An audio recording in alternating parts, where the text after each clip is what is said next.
This almond flour cookie recipe is so almondy, so easy to put together, and you are going to love it. It also just so happens to be vegan, gluten-free, dairy-free, healthy, whole food, plant-based, and spectacular, really. So you're gonna start by turning the oven on to 350. Mine automatically comes on like that. Yours probably does as well. And then what would almond flour cookies be without almond flour?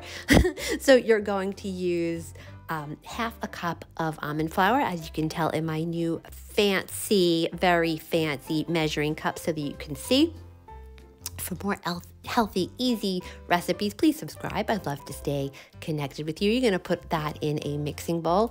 And now baking powder. You know, I only used 1/8 of a teaspoon of powder, and if for some reason you don't have baking powder, you probably could get away with using none, because these are really crispy cookies. If you make them without baking powder, let me know in the comments below. Now the almond extract, that is what is going to give these almond flour cookies the delicious almond flavor. You're going to use a teaspoon.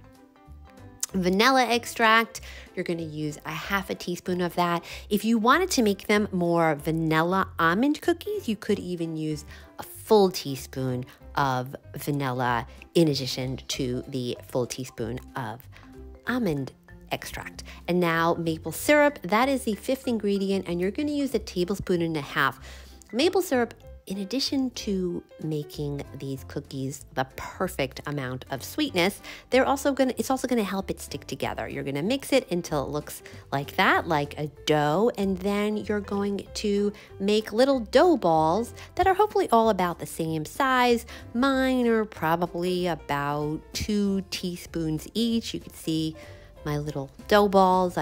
For me, this made about 7 of those little dough balls, which will turn into cookies.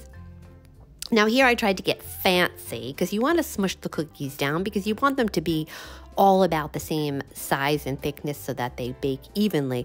Tried to get fancy by using the back of the spoon, but I had some struggles.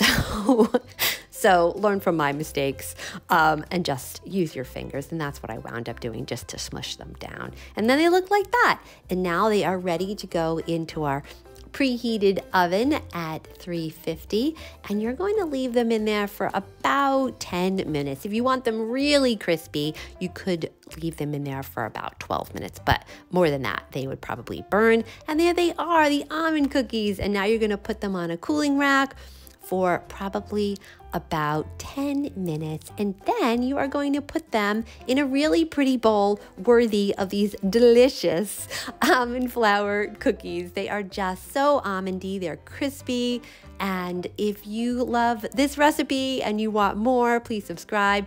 I'd love to stay connected with you for more healthy, delicious, easy recipes, and in particular cookie recipes. Check out this video. You're gonna love it just as much as you love this one.